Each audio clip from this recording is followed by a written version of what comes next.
Banning of tobacco products during the lockdown has caused a huge amount of angry debate. But tobacco products will go on sale again sooner or later. Anti-smoking activists are not letting the short-term ban stop them from persuading the next generation not to take that first puff, or the second, or the third. The campaign, Protect Our Next, kicked off today to coincide with Youth Day. Dr. Sharon Nyatsanza from the National Council Against Smoking joins me now. Doctor, good evening to you. Thank you very much indeed for your time. I presume there's quite a lot of evidence that tobacco companies actually do target younger people. Yes, so there is a lot of evidence that the tobacco industry actually targets younger people as replacement smokers, and this has been established over many decades. How do they do it if they're not actually allowed to advertise? So there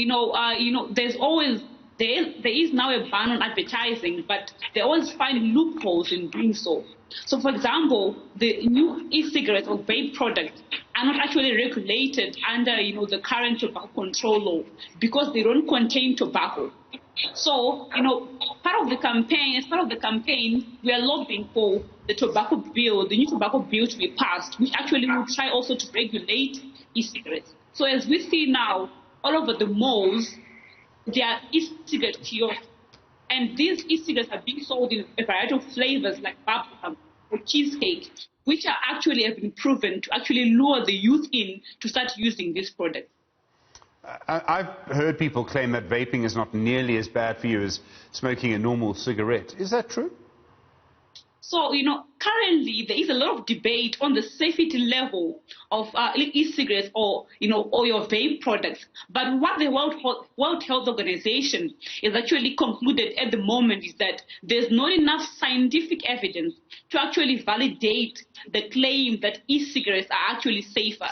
So, they still contain dangerous chemicals, they still contain nicotine, and growing evidence is showing that they are being linked again to cardiovascular disease, to cancer as well. So at this moment, we don't know how much safer these products are, and less harmful doesn't mean that it's actually safe. And, an argument has been that, these products are actually being, sold to adults who want to switch to tobacco products, from tobacco products to vape products. But what we're increasingly witnessing is people using both e-cigarettes and tobacco products, which actually is being proven to actually be more harmful. And what we're seeing as well is non-smokers and youth actually being part of this, new market for e-cigarettes. So we have a lot of youth. So what's happening currently is that e-cigarettes are now acting as a gateway to nicotine addiction and subsequent tobacco use. So at the moment, really, we can't conclude to say they are safer in South Africa. Okay, so how then, as you with the National Council Against Smoking, how do you stop big tobacco from doing this? How do you stop the cigarette companies from actually doing this, from targeting young people? I mean, we can change the law. Does that actually stop it from happening? So, changing the law does, help a lot. So, for example, when we regulate e-cigarettes, they won't be sold openly in kiosks, in malls via those kiosks that we see now in all over South Africa. Number two, they will now have warning signs. They'll also now regulate the content of e-cigarettes that right now is still missing. So that still goes a long way.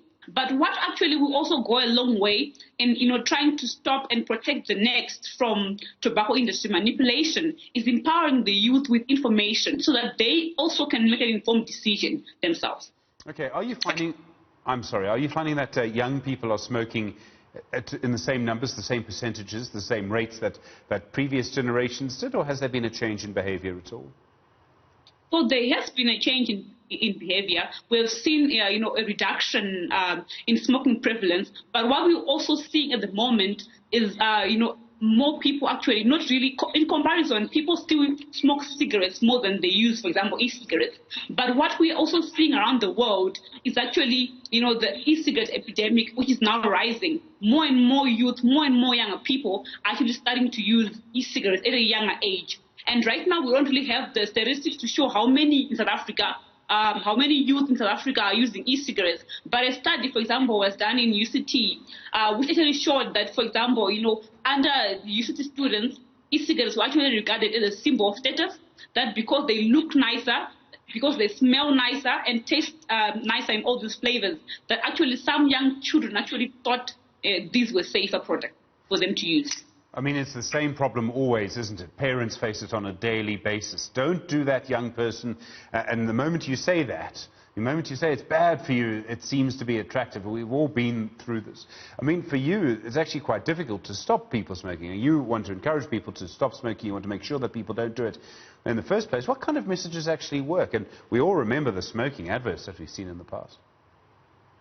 So, it is, like you're saying, it is a very tricky thing, because the moment you say do not start something, sometimes the youth actually is more involved in that. But, what we are encouraging right now is for the youth themselves to lead the fight against, the devastating effects of tobacco. For the youth themselves to actually lead, on the tobacco control front, for them to make that decision, because the youth themselves actually have unique insights and the unique visions as well. So they actually are part of the solution. They are not the problem per se. So they as well should also be involved.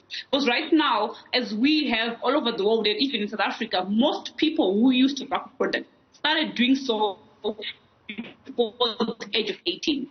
And a quarter of those started using before the age of 10, which is very worrying. So, what we're trying to do and what we're trying to encourage, the whole nation, not only tobacco control advocates, is to try and prevent those who have not started smoking to actually not smoke. Because at first, like we're saying, it's peer pressure. They start smoking, but they get addicted.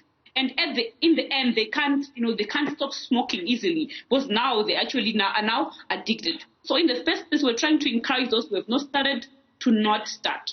Dr. Sharon Nyatsanza, I do appreciate the time. Thank you. Communication and Advocacy Manager at the National Council Against Smoking.